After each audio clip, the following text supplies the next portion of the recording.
Subscribe now and press the bell icon. Never miss an update. Now we will learn how to make image from object on plane mirror. Plane mirror के सामने किसी object से image कैसे बनाया जाता है ये अब हम सीखेंगे। क्लियर? यहां ऑब्जेक्ट रखा मैंने, इस ऑब्जेक्ट से इमेज कैसे बनेगा। एक हर डायरेक्शन में रे चलती है ऑब्जेक्ट से, तो मैंने यहाँ 4 रेज दिखाई हुई है। एक रे ऐसे चलेगी, टकराने के बाद ऐसे आएगी। यहाँ रिफ्लेक्शन, यहाँ रिफ्लेक्शन, यहाँ रिफ्लेक्शन, यहाँ रिफ्लेक्शन का लॉ फॉलो होंगे, जिसकी वजह से अगर कोई आदमी इधर खड़ा हुआ है तो ये जो रेज है उसकी आंख से टकराएंगे और उसको ऐसा लगेगा कि ये रेज यहाँ से आ रही है, तो ये ऑब्जेक्ट एक्चुअल में इधर नजर आएगा। क्लियर? तो इस प्रोसेस से, जो रिफ्लेक्शन का प्रोसेस है, जो रिफ्लेक्शन के लॉज है, अगर उनको मैं यहाँ फॉलो करता हूं तो कुछ बातें बाहर निकल के सामने आती हैं। वो क्या क्या है कि जो ऑब्जेक्ट की डिस्टेंस है इमेज से, उतने ही डिस्टेंस पर मुझे इमेज नजर आएगा। ये कैसे बोल सकता हूं मैं? ये ऐसे बोल सकता हूं कि यदि ये एंगल, देखिए मुझे पता है कि यहां क्या फॉलो हुआ है, रिफ्लेक्शन। ये एंगल इस एंगल के बराबर है, समझे ना, क्योंकि यहां लॉ ऑफ रिफ्लेक्शन एग्जिस्ट करेगा, क्योंकि यहां रिफ्लेक्शन हुआ। क्लियर? ये एंगल इस एंगल के बराबर होगा और ये एंगल इस एंगल के बराबर है। क्लियर? ये एंगल इस एंगल के बराबर होगा और ये एंगल इस एंगल के बराबर है। समझे? इसका मतलब है कि ये एंगल और ये एंगल बराबर आएंगे, और ये दोनों एंगल यदि बराबर है, और दूसरी बात, ये एंगल इस एंगल के बराबर होगा, क्योंकि यदि ये एंगल मैंने प्रूव कर दिया कि बराबर है, तो मैं यहां से ये प्रूव कर सकता हूं कि ये दोनों एंगल भी बराबर आएंगे। कैसे प्रूव किया जा सकता है? ये एंगल जो भी होगा, मान लेते हैं थीटा है तो ये 90 माइनस थीटा आएगा, और इसी प्रकार से अगर ये थीटा है तो ये थीटा आएगा, तो ये 90 माइनस थीटा आएगा। यानी इसी ट्राइंगल में मैंने प्रूव कर दिया कि दो एंगल बराबर है। समझे ना? ये एंगल दोनों बराबर है, और एक ये लेंथ दोनों में कॉमन है।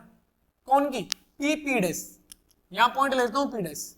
तो इसका मतलब इस ट्राइंगल में और इस ट्राइंगल में मैंने प्रूव कर दिया है कि दो एंगल एक एज बराबर है। और यदि किसी दो ट्राइंगल में दो एंगल और एक एज बराबर हो जाती है, तो मैं ये बोल सकता हूं कि तीसरी एज भी बराबर आएगी। समझ में आई बात? तो इसका मतलब ये एज भी इसमें बराबर होगी। OP is equal to PI, ऐसा होगा। समझे मेरी बात? क्लियर? उनको हम समरूप त्रिभुज बोलते हैं। क्लियर? तो इसका मतलब यहां जो लेंथ OP आएगी, मैंने आपको बोला था कि हम जियोमेट्रिकल ऑप्टिक्स पढ़ने जा रहे हैं। रे ऑप्टिक्स एक ऐसा चैप्टर है जिसमें हम रे से रिलेटेड हर एक फिनोमिना को मैथमेटिक्स की जो ब्रांच है ज्योमेट्री, उससे एक्सप्लेन कर सकते हैं। मैंने अभी ज्योमेट्री से एक्सप्लेन किया है कि ये जो OP लेंथ आएगी वो PI के बराबर आएगी। आप ये भी बोल सकते हो कि ये जो मिरर है, ये OI ऑब्जेक्ट और इमेज को मिलाने वाली लाइन का परपेंडिकुलर बाइसेक्टर आएगा। आप ये भी बोल सकते हो। परपेंडिकुलर बाइसेक्टर की डेफिनेशन यही होती है जो इसमें फॉलो हो रही है। समझे आप मेरी बात? तो यहां कुछ बातें हैं वो मैं यहां लिखने जा रहा हूं। पहली बात जो सामने आई वो आई है, distance of object from mirror will be equal to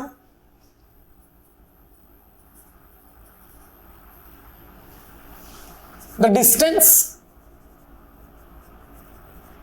of image from mirror.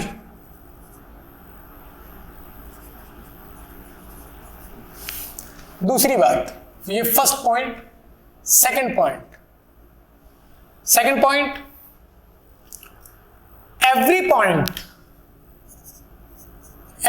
point of mirror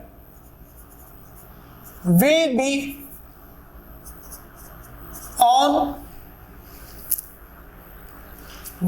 on the same distance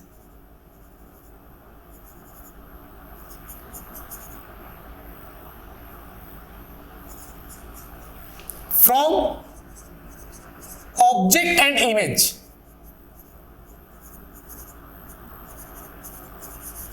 object और इमेज से मिरर का हर एक पॉइंट इक्वल डिस्टेंस पर होगा। एक ये बात सामने आई निकल के, यानी ये length will be equal to ये लेंथ, ये length will be equal to ये length.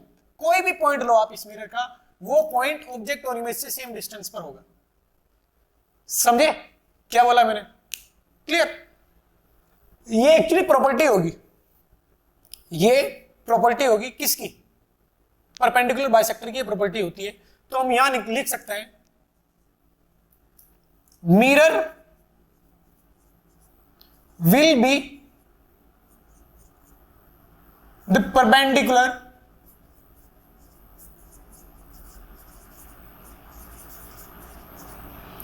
Bisector, perpendicular bisector of the line joining object and image। इसमें ये दोनों बातें आ जाती हैं, पहली बात और दूसरी बात दोनों इसमें आ जाती हैं। तो इसको थर्ड पॉइंट ना बोल के मैं बोल देता हूं इट मीन्स अब इस एक लाइन में ये दोनों बातें एग्जिस्ट करेंगी। तो ये दो पॉइंट आपको दिमाग में रखने हैं जब कभी भी आप प्लेन मिरर पर किसी ऑब्जेक्ट का इमेज बनाएं। क्लियर? अब मैं यहां कुछ फिगर बना रहा हूं, आप मुझे इमेज बना के दिखाएंगे। ठीक है, पहला फिगर ये मैंने रख दिया, यहां मिरर की लोकेशन है, ये मिरर है और ऑब्जेक्ट यहां है, ये ऑब्जेक्ट। कैसे बनाएंगे इमेज? इसके लिए आप क्या करो, इस मिरर को थोड़ा सा बढ़ा लो। मिरर सिर्फ यहां तक है, ये मिरर है ए बी, तो आप इसको थोड़ा नीचे तक बढ़ा लो और अब जितनी डिस्टेंस ये है उतनी ही डिस्टेंस पर एक इधर पॉइंट लो इसके परपेंडिकुलर, इस लाइन के, जो बढ़ाने के बाद लाइन है, इस लाइन के परपेंडिकुलर एक लाइन ड्रॉ करो उतनी डिस्टेंस पर, जितनी डिस्टेंस ये है उतनी डिस्टेंस पर इधर, और इसको इमेज लिख दो। ये 100% इमेज आएगा। फिगर कैसे बनाओगे कि आप इस पे एक पॉइंट ये चूज करें, एक पॉइंट ये और एक पॉइंट, कोई भी 3 पॉइंट ले सकते हो, 2 भी ले सकते हो। तो एक रे ऐसे चलेगी, ये चला दी मैंने। ठीक है, अब इस पॉइंट पर रिफ्लेक्ट होने के बाद रे ऐसे जाएगी,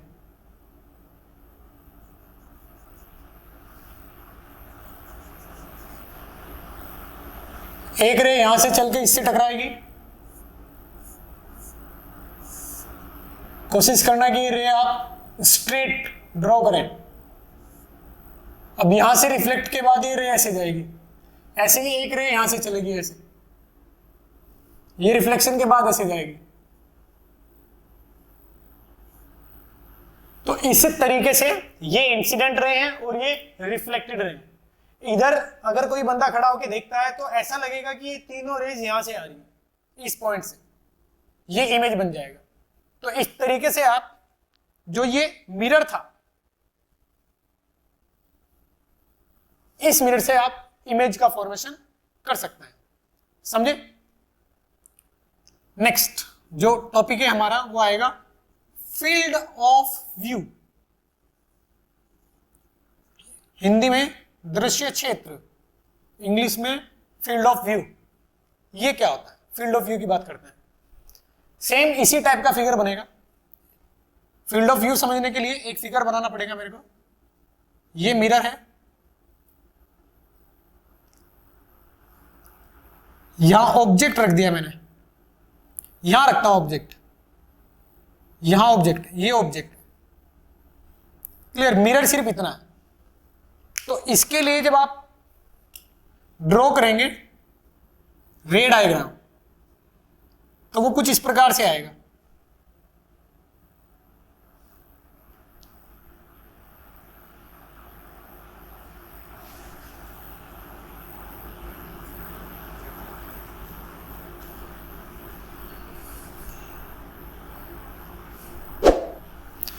फील्ड ऑफ व्यू कैलकुलेट करने के लिए, फील्ड ऑफ व्यू बताने के लिए आप हमेशा एक पॉइंट जो एंड्स हैं, मिरर के जो एंड्स हैं उन पर आप रिफ्लेक्शन शो करो। रे डायग्राम यानी रे को इंसिडेंट मिरर के दोनों एंड पर करो फील्ड ऑफ व्यू बताने के लिए।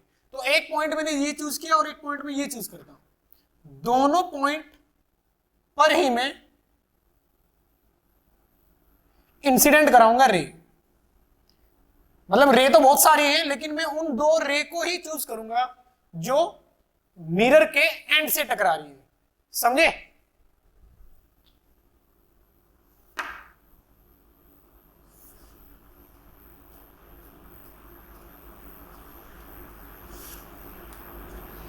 तो ये यहां रिफ्लेक्शन फॉलो करके ऐसे आएगी और इस पॉइंट पर रिफ्लेक्शन फॉलो करके ये रे ऐसे आएगी। अब ध्यान से सुनो, अगर मिरर सिर्फ इतना है ए बी, यहां से चलने वाली रेज तो बहुत सारी होंगी, हर डायरेक्शन में यहां से रे चलेगी, हर डायरेक्शन में।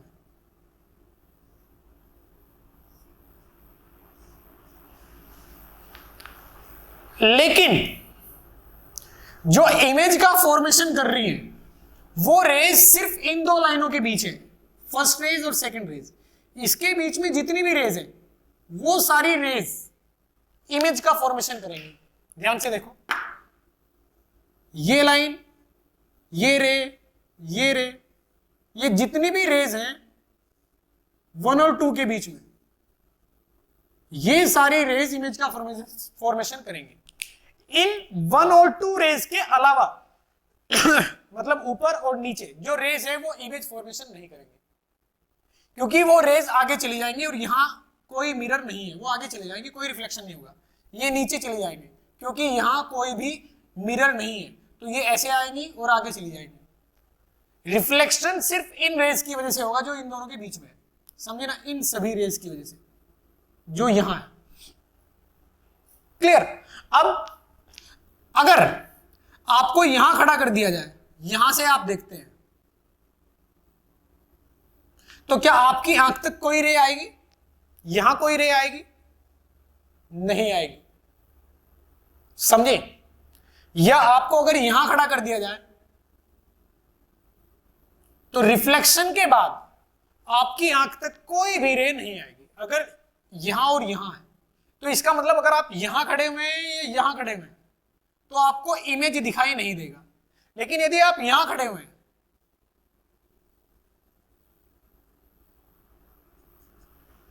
तो बेटा आपको इमेज दिखाई देगा, क्योंकि इस पूरे रीजन में जो रेज आ रही है वो रिफ्लेक्शन के बाद आ रही है, वो रिफ्लेक्टेड रेज है जो इस रीजन में आएंगे। इसका मतलब आपको इमेज दिखाई देगा। तो इसको मैं बोल दूंगा field of view, FOV, field of view. समझे? ये बहुत इंपॉर्टेंट कॉन्सेप्ट है। कुछ क्वेश्चंस ऐसे आते हैं कि आपसे पूछ लिया जाएगा, बताइए नंबर ऑफ इमेज कितने बन रहे हैं इस अरेंजमेंट में। वो अरेंजमेंट देगा आपको, बोलेगा कि बताओ नंबर ऑफ टोटल इमेज कितने हैं इस अरेंजमेंट में। तो यदि आपको फील्ड ऑफ व्यू की नॉलेज नहीं है तो आप वहां गलत आंसर दे सकते हैं। समझे? मैं क्वेश्चन दूंगा आपको, देखिए इसको ध्यान से। ये फील्ड ऑफ व्यू होता है। अब कुछ एग्जाम्पल लगाएंगे हम फील्ड ऑफ व्यू पर। जैसे एक एग्जाम्पल मैंने लिखा हुआ है, आपको इसमें बताना है टोटल नंबर ऑफ इमेज। यहां मैंने पैरेलल मिरर रखे हैं, मिरर M1, मिरर M2, ये पैरेलल है। समझे ना? M1 M2 और पैरेलल टू ईच अदर, एक दूसरे के पैरेलल हैं। तो आपको यहां चेक करना है कि टोटल नंबर ऑफ इमेज कितने आएंगे। इसका तरीका क्या होता है? टोटल नंबर ऑफ इमेज बताने का तरीका क्या होता है? देखिए, एक तो मैनुअल तरीका है, मैनुअल वे। आप ड्रॉ करेंगे, रे डायग्राम ड्रॉ करेंगे और फिर देखेंगे कि कितने इमेज बन रहे हैं, उनको काउंट करके आंसर देंगे। तो पहले मैं मैनुअल तरीका आपको बता देता हूं। देखिए, इस O से पहले इमेज बनाओ और उस इमेज का फील्ड ऑफ व्यू ड्रॉ करो। इसका मतलब इस O से इमेज इन दो पॉइंट की हेल्प से बनाओ, एंड पॉइंट की हेल्प से। तो कैसे बनेगा वो? ऐसे। वो कुछ ऐसे बनेगा।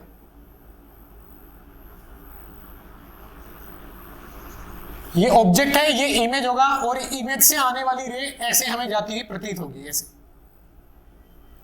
कि ये रे और ये रे इस इमेज से आ रही है, इसके बीच भी बहुत सारी रे होंगी, समझे? यानी यहां हर एक, क्योंकि इसके बीच में भी यहां इमेज आएंगे, सॉरी मतलब रे आएंगी, और वो सारी की सारी रे इनसे टकराएंगी और टकरा के वो पीछे इधर जाती हुई ऐसे प्रतीत होंगी।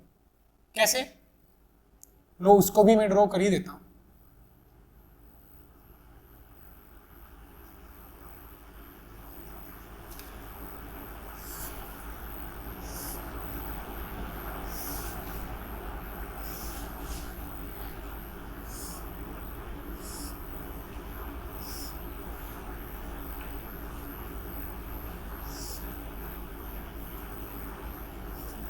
ऐसे समझे ना? हर इन दोनों लाइन के बीच, इस रे और इस रे के बीच हर एक पॉइंट पे रे आएगी, समझे ना? यहां से पूरे एंगल पे रे आएगी और वो इस मिरर से टकराएगी, और मिरर से टकराने के बाद वो ऐसे डाइवर्ट हो जाएगी और आगे चलेगी। यानी इस मिरर को ये इमेज दिखाई देगा, इस मिरर को, समझे? तो ये इमेज इसके लिए ऑब्जेक्ट हो जाएगा, और रेज ये जो आ रही है इससे, समझे ना? इससे रेज जो आ रही है वो इस लाइन तक, ऐसी भी एक रे होगी, एक रे ऐसे भी होगी जो यहां से चलेगी, ऐसे यहां तक जाएगी, और इसी प्रकार से यहां भी एक रे ऐसी होगी।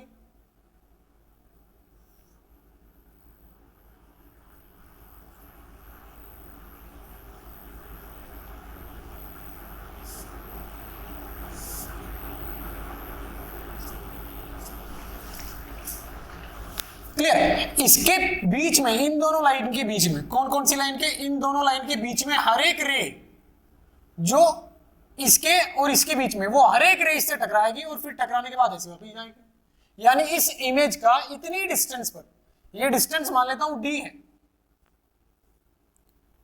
क्लियर? और ये d/2 है, तो ये आएगा d/2, ये एकदम मिड में है, तो ये टोटल डिस्टेंस कितनी हो जाएगी? 3d/2। तो इधर 3d/2 पर ही यहां मुझे सेकंड इमेज नजर आएगा, ये फर्स्ट इमेज है, ये सेकंड इमेज नजर आएगा 3d/2 पर, समझे? क्योंकि ये ऑब्जेक्ट होगा इस इमेज के लिए, और टोटल डिस्टेंस कितनी आएगी? 3d/2। तो ये डिस्टेंस में कितनी आएगी? 3d/2। अब ये इमेज इसके लिए ऑब्जेक्ट होगा, क्योंकि यहां से आने वाली रे, जैसे देखो ये रे आई, ये टकरा के ऐसे जाएगी, इन रे से कोई मतलब नहीं है, ये तो बाहर चली जाएंगे, समझे? ये जो रे है, ये रे ऐसा लगेगा कि यहां से आ रही है, और इन दोनों के बीच में एक रे ये भी होगी, फिर एक रे यहां भी आएगी, ऐसे, क्लियर? तो ये जो रे ऐसे जाएंगी वो सारी की सारी दोबारा इससे टकराएंगी, यानी फिर इसके लिए ये ऑब्जेक्ट हो जाएगा। और ऐसे ही रिफ्लेक्शन कभी इस पर कभी इस पर, मतलब इसका ऑब्जेक्ट, ये ऑब्जेक्ट इसके लिए, इसका इमेज ये, अब ये इसके लिए ऑब्जेक्ट, फिर इमेज यहां बनेगा और फिर यहां बनेगा इमेज, फिर ऐसे। तो इस केस में आप ये बोलोगे कि नंबर ऑफ इमेज वो इन्फिनाइट आएंगे, बहुत सारे इमेज बनेंगे। आप कभी बार्बर की शॉप में जाते हैं तो वहां आप ये चीज देखते हैं कि यदि वो पैरेलल 2 मिरर लगा दे, जनरली वो लगाता है, थोड़े से एंगल पे रहते हैं वो, थोड़े से एंगल पे, तो हमें सारे इमेज नहीं दिखते हैं, लेकिन हमें बहुत सारे इमेज जरूर दिखते हैं जो कि ये घूम थोड़े से सर्कल में नजर आते हैं, क्योंकि पैरेलल कर देना, 2 मिरर को एकदम पैरेलल कर देना प्रैक्टिकली संभव नहीं है। तो बार्बर की शॉप में अगर आप जाते हो तो वो जो 2 मिरर होते हैं वे एग्जैक्ट पैरेलल नहीं होते हैं, समझे ना? उसमें थोड़ा सा 1 या 2 डिग्री का डिफरेंस रहता है, तो इसलिए आपको अपने सारे इमेज नजर आते हैं और एक सर्कल में नजर आते हैं जिसकी रेडियस बहुत बड़ी होती है, समझे? ये फील किया होगा आपने। अगर 2 मिरर परफेक्टली पैरेलल हैं और मैं उन पे खड़ा हुआ तो मुझे जो दिखाई देगा वो एक ही इमेज दिखाई देगा, इमेज बनेंगे इन्फिनाइट, लेकिन जो इमेज पीछे हैं वो सारे के सारे एक के पीछे नजर आएंगे, तो मुझे दिखाई नहीं देगा, मुझे एक ही इमेज दिखाई देगा। अदरवाइज फॉर्मेशन कितने का हो रहा है, इनफाइनाइट इमेज का फॉर्मेशन हो रहा है। लेकिन अगर परफेक्टली दो मिरर पैरेलल कर दिए जाए तो मुझे इमेज एक ही दिखाई देगा। ओवरलैप जितने भी इमेज है इधर 100 मतलब इनफाइनाइट, वो सारे के सारे ओवरलैप होंगे एक दूसरे पर, तो मुझे एक इमेज दिखाई देगा, लेकिन बनेंगे इनफाइनाइट। आप आंसर क्या दोगे, इनफाइनाइट इमेज। जैसे मैंने यहाँ आंसर कितने दिया, इनफाइनाइट इमेज। तो सिविल इंजीनियरिंग में ये एक बहुत अच्छा तरीका होता है कि आपने दो दीवार बनानी है, मान लेते हैं एक रूम की दो दीवार बनानी है आपको, और वो दीवार एकदम पैरेलल होनी चाहिए, समझे। तो जो मकान बनाने वाले मिस्त्री वगैरह होते हैं वो बड़े इंस्ट्रूमेंट यूज करते हैं, समझे ना। मतलब एक देखा होगा आपने, एक में बॉब, आयरन बॉब होता है, उसमें एक धागा बांधा होता है, तो वो मिस्त्री बार बार दीवार से लगा के देखता है कि वो डिस्टेंस जो बॉब है वो टच कर रहा है, वो धागा तिरछा है या सीधा है, तो इससे वो दीवार स्ट्रेट वर्टिकल है या नहीं ये चेक करता है, समझे। अगर उस मिस्त्री को दो दीवार वर्टिकल बनानी है जो कि एक दूसरे के पैरेलल है, तो इसके लिए सिविल इंजीनियरिंग में यही कॉन्सेप्ट यूज किया जाता है कि आप दो मिरर लीजिए, एक इधर एक इधर, और बीच में कोई ऑब्जेक्ट रखिए, अपने आप खड़े हो जाइए। यदि आपको इमेज दिखाई दे रहे हैं इसका मतलब दोनों दीवारें परफेक्ट पैरेलल नहीं है, समझे ना। और यदि आपको सिर्फ एक इमेज दिखाया जा रहा है इसका मतलब वो परफेक्ट पैरेलल है। ऐसा कभी नहीं होता है कि आप परफेक्ट पैरेलल दो दीवार बना सके, समझे ना। जीरो एरर कभी भी संभव नहीं है प्रैक्टिकल एक्सपेरिमेंट में, कुछ ना कुछ एरर रहती है। तो या 1 डिग्री 2 डिग्री का हमेशा एंगल कुछ ना कुछ रह जाता है, समझे। तो इस तरीके से सिविल इंजीनियर जो मैसन्स होते हैं, जो मिस्त्री होते हैं, उनको बताते हैं ये तरीका कि आप इस तरीके से दो दीवारों को पैरेलल फॉर्म कर सकते हो, समझे। इसको हटा देता हूं, इसका नाम भी होता है ऑटो कल्मिनेशन, इसका नाम होता है। इस पे क्वेश्चन भी आते हैं, कराऊंगा मैं। ऑटो कल्मिनेशन इस टाइप का इसका नाम है, समझे। अब दूसरा एग्जांपल मैं देने जा रहा हूं आपको, देखिए इसी टाइप का एग्जांपल है, इसमें आंसर आया इनफाइनाइट। अब एग्जांपल नंबर 2,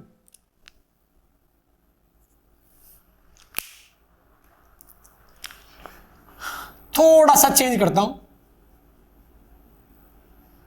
सेम क्वेश्चन थोड़े से चेंज के साथ।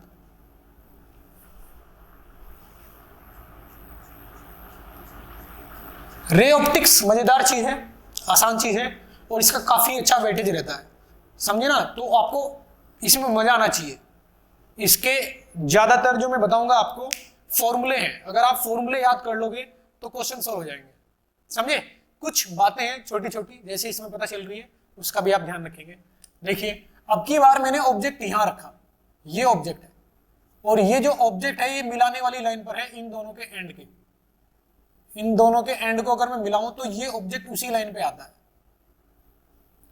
समझे ना। इन दोनों के बीच में डिस्टेंस डी है और ऑब्जेक्ट एकदम मिड में है, इन दोनों मिरर के M1 M2 के मिड में है ऑब्जेक्ट। तो बताइए कितने इमेज अब दिखाई देंगे, इस केस में कितने इमेज दिखाई देंगे। तरीका फिर से वही रहेगा, आप ऑब्जेक्ट से किसी एक मिरर से पहले इमेज बनाओ, और वो इमेज ऐसे बनाओ कि आपको फील्ड ऑफ व्यू पता चले। तो मैं यहां से 2 रे चलाऊंगा इस M2 पर फील्ड ऑफ व्यू कैलकुलेट करने के लिए। इमेज इसका एग्जैक्ट सेम डिस्टेंस पर यहां आएगा, फर्स्ट इमेज। तो रे एक ऐसे चलेगी, और वो टकराने के बाद, क्योंकि ये 90 डिग्री एंगल आएगा, ये दोनों पैरेलल हैं और ये मिड में है, तो ये एंगल 90 डिग्री आएगा। तो रे टकराने के बाद दोबारा फिर ऐसे ही चलेगी,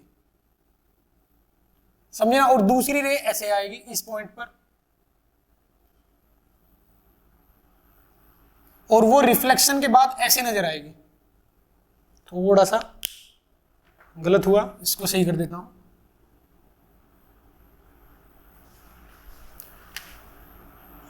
फिगर सही बनना जरूरी है, क्योंकि सारी चीजें फिगर पे डिपेंड करते हैं। रे ऐसे आएंगे, रिफ्लेक्शन के बाद सेम एंगल फॉर्म करते हुए, और मुझे ये रे ऐसे लगेगा कि यहां से आ रही है। एक रे ऐसे जाएगी, टकराने के बाद वो वापस आएगी ऐसे।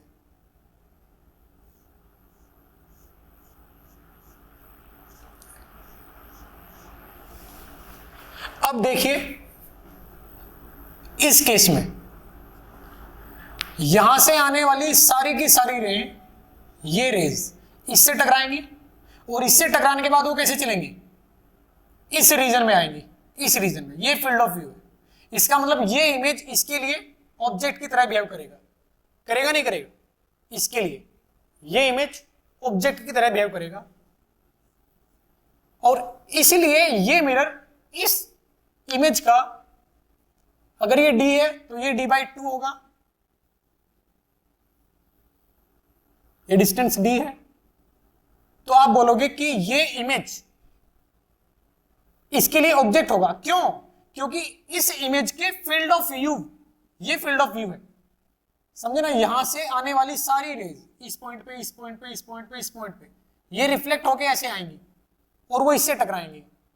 इसका मतलब ये है कि ये इमेज इस मिरर को दिखाई दे रहा है, ये इसके फील्ड ऑफ व्यू में है, तो इसका मतलब ये इमेज इसके लिए ऑब्जेक्ट है और इसलिए सेकंड इमेज बनेगा I2। कितनी डिस्टेंस पर? 3d/2 डिस्टेंस पर। और फिर से यहां जो रे टकराएगी वो इधर जाएगी, वो फिर इस पे टकराएगी, फिर इस पे टकराएगी, फिर इस पे टकराएगी। तो इसका मतलब ये इमेज इस मिरर के फील्ड ऑफ व्यू में होगा, समझे ना, मतलब ऑब्जेक्ट होगा। इस मिरर के लिए ये इमेज ऑब्जेक्ट होगा, तो फिर यहां बनेगा, फिर इधर बनेगा, फिर इधर बनेगा। यानी इस केस में भी नंबर ऑफ इमेज कितने आ रहे हैं?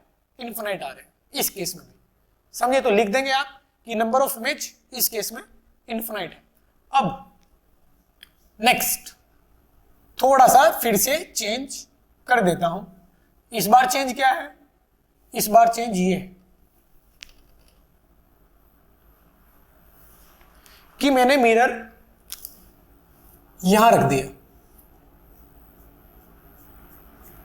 ये जो मिरर था वो मिरर M1 यहां रखा हुआ है। इस बार सेम डिस्टेंस, कितनी डिस्टेंस है? d डिस्टेंस है और O एकदम मिड में है दोनों के। अब बताइए नंबर ऑफ ऑब्जेक्ट कितने आएंगे इस केस में? ये थोड़ा सा ऊपर है, समझे ना, थोड़ा सा ऊपर है, जस्ट थोड़ा सा ऊपर।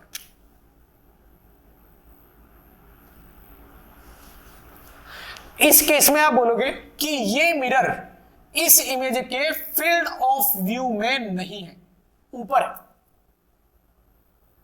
समझ में आई बात?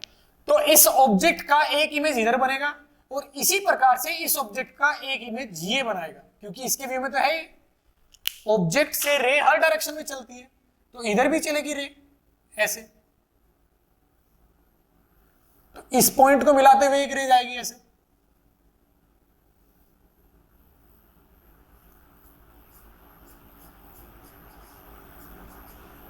और ये टकराने के बाद इस तरीके से जाएगी, ऐसा लगेगा कि यहां से आ रही है।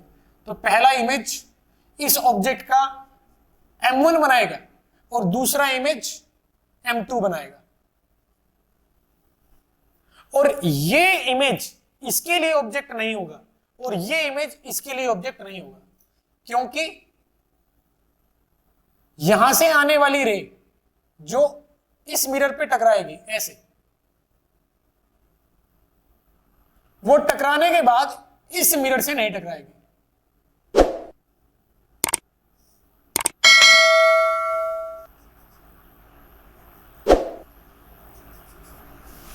ये कोई सी भी रे, जो ये रे जा रही है, ये वाली रे, ये इस मिरर से नहीं टकराएंगे। इसका मतलब ये इमेज इसके लिए ऑब्जेक्ट नहीं होगा और ये इमेज इसके लिए ऑब्जेक्ट नहीं होगा। इसका मतलब इस केस में total number of images will be only 2, सिर्फ 2 होंगे इस केस में। तो इस टाइप से आपको आंसर देना है, समझे?